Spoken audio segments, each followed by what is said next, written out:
Hello and welcome to केसिंग education. I am Kulbhushan. Let's start today's tutorial. तो देखिए, आज जो टॉपिक हम डिस्कस करने वाले हैं वो है वर्ल्ड टूरिज्म डे। हर साल 27 सितंबर को मनाया जाता है ये। हम इसे देखने वाले हैं कि भारत के संदर्भ में इसकी क्या इंपॉर्टेंस है, और ये न्यूज में अभी टॉपिक है क्योंकि ये हर साल मनाया जाता है 27 सितंबर को ही। और अगर हम यूपीएससी से लिंक की बात करें तो इंडियन इकोनॉमी में टूरिज्म एक इंपॉर्टेंट फैक्टर है जो हमारी जीडीपी को बहुत बड़ा योगदान करता है। तो इसलिए भी ये हमारे लिए इंपॉर्टेंट हो जाता है। चाहे आप स्टेट पीसीएस की तैयारी कर रहे हैं, चाहे आप यूपीएससी की तैयारी कर रहे हैं, तो ये टॉपिक आपके लिए बड़ा इंपॉर्टेंट हो जाता है। तो चलिए आइए शुरू करते हैं वीडियो को। तो 27 सितंबर को हर साल मनाया जाता है वर्ल्ड टूरिज्म डे। 1980 से इसे मनाया जा रहा है। इसे सबसे पहले यूएन की एक बॉडी है, United Nations World Trade Organization, UNWTO ने इसे रिकॉग्नाइज किया था। यूएनडब्ल्यूटीओ का मुख्यालय कहां पर है? मैड्रिड, स्पेन में है। इस साल की थीम क्या है? रीथिंकिंग टूरिज्म, पर्यटन पर पुनर्विचार।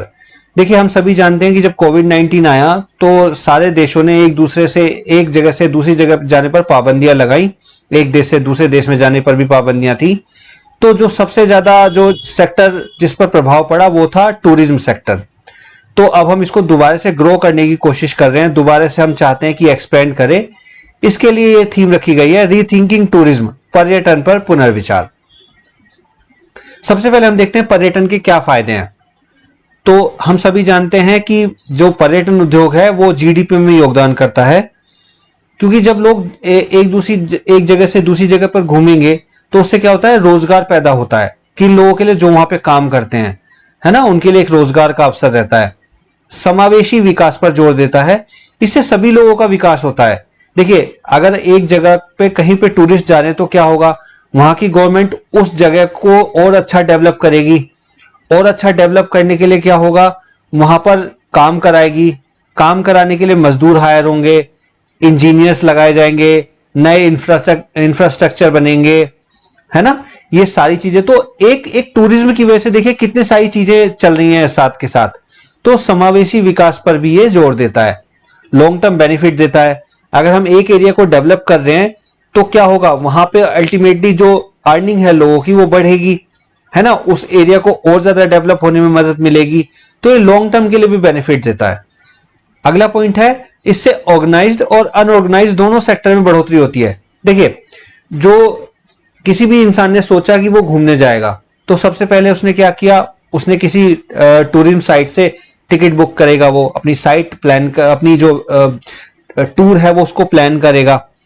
उसमें उसकी इनकम हो गई, वहां पे रोजगार जनरेट हो गया, ठीक है। उसके बाद सिर्फ ऑर्गेनाइज सेक्टर की इनकम नहीं होती है, वहां पर जो छोटे छोटे ठेले पे जो सामान लगाते हैं, छोटी छोटी चीजें बेचते हैं, सजावट की, खरीदारी करने की जो छोटी छोटी चीजें बेचते हैं, जो अनऑर्गेनाइज सेक्टर में आते हैं उनकी भी तो बिक्री होती है, उनका भी फायदा होता है उसमें। तो इसलिए ऑर्गेनाइज्ड और अनऑर्गेनाइज्ड दोनों सेक्टर में इससे बढ़ोतरी होती है। अब हम बात करते हैं भारत में टूरिज्म के प्रकार क्या हैं। देखिए, बड़ा ही इंटरेस्टिंग है। इतने तरह के टूरिज्म होते हैं। ये जब मैंने भी पढ़ा तो मुझे भी थोड़ा सा अच्छा लगा पढ़ के कि इतनी तरह के टूरिज्म है इंडिया में। तो सबसे पहले जो हम बात करेंगे वो है लेजर टूरिज्म। यानी कि देखिए, कुछ लोगों को क्या होता है, खाली समय है तो चलो भाई घूमने चलते हैं। ऑफिस से छुट्टी मिल गई, कुछ दिनों की लीव ले ली, गर्मियों की छुट्टियां हैं, बच्चों की छुट्टियां हैं, तो उनको क्या करना है? उनको घूमना है। वो घूमने के शौकीन होते हैं। तो उस तरह के टूरिज्म को हम बोलते हैं लेजर टूरिज्म। दूसरा होता है बिजनेस टूरिज्म, व्यापार के लिए घूमना। भाई, हमारी ये कोई बिजनेस मीटिंग है, कहीं पे हमें जाना है, या हमारी कोई मीटिंग है, उसके लिए हमें किसी दूसरी जगह पे जाना है, तो मीटिंग के बाद क्या करेंगे? हम घूमेंगे, है ना। तो उस पर्पज से घूमना। इकोलॉजिकल टूरिज्म का मतलब जीवों और वनस्पतियों की नई प्रजातियों और विविधता की खोज करने के लिए घूमना। बहुत सारे लोग होते हैं जिनको जीवों की और वनस्पतियों की नई नई प्रजातियों को देखने, उनको खोज करने का शौक होता है, तो उसके लिए घूमना। अगला है पिलग्रिमेज टूरिज्म, यानी कि धार्मिक यात्राओं के लिए घूमना। अब देखिए, हम सभी जानते हैं कि कितने लोग वैष्णो देवी जाते हैं, कितने लोग शिरडी जाते हैं, है ना। इस तरह की धार्मिक यात्राएं कितनी होती हैं हमारे देश में। तो धार्मिक यात्राओं के लिए अगर आप कहीं एक जगह से दूसरी जगह पे जा रहे हैं तो उस तरह का जो टूरिज्म होता है उसको हम बोलते हैं पिलग्रिमेज टूरिज्म। अगला है हिस्ट्रिकल टूरिज्म, ऐतिहासिक स्थलों को देखने के लिए घूमना, कुतुब मीनार देखने जा रहे हैं, आप ताजमहल देखने जा रहे हैं, है ना, आप स्टैचू ऑफ यूनिटी देखने के लिए जा रहे हैं। इस तरह के पर्पज से जब हम घूमने के लिए जाते हैं, ऐतिहासिक स्थलों को देखने, कोई किला देखने के लिए जा रहे हैं, है ना, कोई पुरानी मीनार देखने के लिए जा रहे हैं, तो उस तरह की पर्पज से जब हम घूमते हैं उसको हम हिस्ट्रिकल टूरिज्म में रखते हैं। अगला है मेडिकल टूरिज्म। देखिए हम क्या करते हैं, कभी कभी होता है कि भाई फला जगह पर अच्छा इलाज होता है कम लागत में, तो हम क्या है, हम वहीं चल देते हैं कि भाई ठीक है, कम लागत में इलाज हो जाएगा, आयुर्वेदिक उपचार होता है वहां पर, तो हम चल देते हैं, है ना, ऐसा सुन के। तो उस पर्पस के लिए कहीं एक जगह से दूसरी जगह पर जाना। अगला है आयुर्वेदा एंड योगा टूरिज्म। आध्यात्मिक शांति की खोज में यात्रा करना। बहुत सारे लोग मठ में जाते हैं, है ना, जो बुद्धिज्म वाली जो जगह हैं जहां पर बौद्धिस्ट वगैरह रहते हैं वहां पर जाते हैं आध्यात्मिक शांति की खोज में, योगा सीखने के लिए। उस तरह का जो टूरिज्म होता है उसको हम आयुर्वेदा एंड योगा टूरिज्म में रखते हैं। एडवेंचर टूरिज्म, बहुत सारे लोग रोमांच की खोज में यात्रा करते हैं, है ना, बहुत सारे क्या होंगे, स्काई डाइविंग करने जाते हैं, पैराग्लाइडिंग करने जाते हैं, है ना, और इस तरह की जो चीजें होती है जो रोमांच से भरपूर रहती हैं, उस तरह की चीजों के लिए जाते हैं एक जगह से दूसरी जगह पे, उसको हम एडवेंचर टूरिज्म में रखते हैं। अगला है स्पोर्ट्स टूरिज्म। खेल देखने या उसका हिस्सा बनने के लिए, भाई कहीं पे इंडिया और पाकिस्तान का सपोज करो कि मैच होने वाला है, या इंडिया और इंग्लैंड का मैच होने वाला है ना, तो वहां पर हम जाएंगे। वहां अगर हम खिलाड़ी हैं या उस खेल से जुड़े हुए हैं तो भी हमें जाना होता है, अगर हम सिर्फ मैच देखने के लिए जा रहे हैं तो भी हमें जाना होता है, तो उस तरह का टूरिज्म, ठीक है।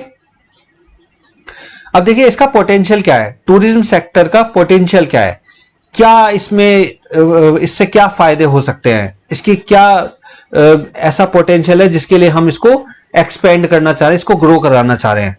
देखिए भारत में पर्यटन से 250 बिलियन यूएस डॉलर का जीडीपी में योगदान का अनुमान है। पर्यटन क्षेत्र में 137 मिलियन नौकरियों की संभावना है। 137 मिलियन नौकरियां नहीं बहुत हो जाती हैं। विदेशी मुद्रा आय में 56 बिलियन अमेरिकी डॉलर के योगदान का अनुमान। 2030 तक 25 मिलियन विदेशी यात्री भारत आ सकते हैं। 2019 में, कैलेंडर ईयर की बात हो रही है, में भारतीय यात्रा और पर्यटन क्षेत्र ने लगभग 194 बिलियन अमेरिकी डॉलर्स का योगदान दिया था, जो कि उस टाइम जीडीपी का 6.8% था। 2019 में ही भारत यात्रा और पर्यटन खर्च के मामले में 185 देशों में से 10वें स्थान पर रहा था। तो देखिए प्री कोविड ना, कोविड से पहले जो टूरिज्म वाला जो सेक्टर है वो काफी अच्छी तरीके से फल फूल रहा था। फिर कोविड आया और कोविड ने सब तहस नहस कर दिया। हम सभी जानते हैं कि हम सभी लोग बुरी तरह से उससे प्रभावित हुए, और सबसे ज्यादा जो बुरा प्रभाव पड़ा वो टूरिज्म सेक्टर पर ही पड़ा। ये एक डेटा है UNWTO का। इसमें हम देख सकते हैं कि लेफ्ट साइड पर अगर आप देखेंगे तो टॉप 10 टूरिस्ट अराइवल है कि किस किस देश में कितने ज्यादा टूरिस्ट पहुंचे हैं, और राइट साइड पे है टॉप 10 अर्निंग वाले जो कंट्री हैं टूरिज्म से। तो हम देखेंगे कि फ्रांस में सबसे ज्यादा, ये मिलियंस में है, फ्रांस में सबसे ज्यादा 89 मिलियंस लोग पहुंचे घूमने के लिए, ये 2018 का डेटा है। स्पेन में दूसरे नंबर पे, यूनाइटेड स्टेट्स में तीसरे नंबर पे, चाइना में चौथे नंबर पे, इटली में 5वें नंबर पे। इसी तरह से अगर हम देखें अर्निंग की बात, सबसे ज्यादा अर्निंग जो टूरिज्म से हुई वो यूनाइटेड स्टेट्स की हुई, फिर स्पेन की, फिर फ्रांस की, फिर थाईलैंड की, फिर यूके की। तो इस तरह से हम देखते हैं कि ये बिलियंस में डेटा है, कितनी ज्यादा अर्निंग और कितना ज्यादा पोटेंशियल है ना टूरिज्म सेक्टर का। इसलिए सब लोग चाहते हैं कि टूरिज्म ग्रो करे। देखिए बहुत सारे देश तो ऐसे ही हैं जिनकी इकोनॉमी ही पूरी तरह से टूरिज्म पे डिपेंडेंट है। वहां पे अगर टूरिस्ट नहीं आएंगे तो उनका इकोनॉमी बहुत बुरी तरह से प्रभावित हो जाती है, और हुआ भी कोविड में। अच्छा, अब हम देखेंगे कि भारत सरकार ने इसको ग्रो कराने के लिए क्या कदम उठाए हैं। तो देखिए कोविड के बाद भारत की आपातकालीन क्रेडिट लाइन गारंटी योजना को हाल ही में 50,000 करोड़ का पहले इसका बजट था, उसको बढ़ा के पहले 4.5 लाख करोड़ कर दिया, और अब जो उसको 5 लाख करोड़ कर दिया है। यह योजना क्या करती है? यह योजना hotel, restaurant, marriage hall, travel agents, tour operator आदि क्षेत्रों में काम करने वाले उद्यमों को बेनिफिट देता है। अच्छा, उसके अलावा क्या किया है? पर्यटन मंत्रालय ने विचार विमर्श के बाद राष्ट्रीय पर्यटन नीति 2022 का एक ड्राफ्ट तैयार किया है और उसे जनमत के लिए पब्लिक में रखा है, मतलब ओपिनियन के लिए। इसमें निम्न बातों को वरीयता देने का प्रयास किया गया है: देश में पर्यटन का विकास हो, पर्यटन इंफ्रास्ट्रक्चर में सुधार हो, पर्यटन उद्योगों का समर्थन हो, पर्यटन क्षेत्रों का विकास हो, पर्यटन उप क्षेत्रों का भी विकास हो। देखिए पर्यटन ये बड़ा इंपॉर्टेंट है, इसको समझना। देखिए पर्यटन क्षेत्र तो हमने विकसित कर लिया कि भाई एक जगह है उसको हमने विकसित कर लिया, तो उसके आसपास के क्षेत्र अगर विकसित नहीं होंगे तो क्या जो घूमने जाने वाले जो यात्री हैं क्या उनको अच्छा लगेगा कि भाई ठीक है। देखिए अगर हम एग्जांपल ले लेते हैं, ताजमहल है, ताजमहल का अंदर का प्रीमाइसेस बड़े अच्छे से मेंटेन रहता है, लेकिन अगर आसपास गंदगी रहेगी, अव्यवस्था रहेगी, तो क्या वहां घूमने जाने वालों को अच्छा लगेगा? नहीं लगेगा। तो इसलिए हमें क्या करना है, हमें ना सिर्फ उस जगह को डेवलप करना है, उसके आसपास के एरिया को भी डेवलप करना है, ताकि जो घूमने जाएंगे उनको अच्छा लगे, उनको अच्छा फील हो कि हाँ किसी अच्छी जगह पे वो घूमने के लिए गए हैं। अच्छा, ये देखिए मैंने बताया ना कि कोविड ने किस तरह से जो टूरिज्म सेक्टर है उसको इंपैक्ट किया है, तो इसका एक बड़ा अच्छा एग्जांपल ये दिया हुआ है। ये देखिए, ये यहां पर दिया हुआ है, ये है मिलियंस में डेटा है ना, और ये यहां पर दिया हुआ है ईयर्स में। तो देखिए सबसे पहले सार्स जब एपिडेमिक आया तो इसमें थोड़ा सा डिप आया। ये क्या है, ये हमारे साल दर साल जो हमारे मिलियंस में जो हमारे यात्री है ना वो बढ़ रहे हैं, ठीक है। ओके, तो यहां पे इस तरह से इसमें एक डिप आया, माफ कीजिए ये यात्री नहीं है, ये है इससे कमाई होने वाली कमाई। तो देखिए इसमें यहां पे एक डिप आया, फिर फाइनेंशियल क्राइसिस जब आया 2008 का तो उसमें फिर एक डिप आया। लेकिन देखिए कहां ये छोटे छोटे डिप और कहां ये वाला डिप जो कोविड-19 का बिल्कुल सतह पर लाकर पटक दिया टूरिज्म सेक्टर को। तो इस तरह का बड़ा हिट लगा हमें टूरिज्म सेक्टर पर, कब? कोविड की वजह से। तो हमें क्या है, अब उसको दोबारा से ग्रो कराने की कोशिश हम लोग कर रहे हैं। इसलिए हमारी जो इस साल की थीम है वो है रीथिंकिंग टूरिज्म। अच्छा, इसके अलावा देखिए अगर अभी तक आपने चैनल को सब्सक्राइब नहीं किया है तो आप चैनल को सब्सक्राइब कर लीजिए, क्योंकि इस तरह की एजुकेशनल वीडियोस और इस तरह के टॉपिक डिस्कशन इस पर आते रहते हैं और आपसे मिस ना हो जाए, आप इसको सुन सकें, आप इसको समझ सकें और तुरंत आपको नोटिफिकेशन मिल जाए, इसलिए बेल आइकन को भी दबा दीजिए। तो चैनल को सब्सक्राइब कर लीजिए, वीडियो अच्छी लगी तो लाइक और शेयर करिए। इस वीडियो में इतना ही। Thank you so much. जय हिंद।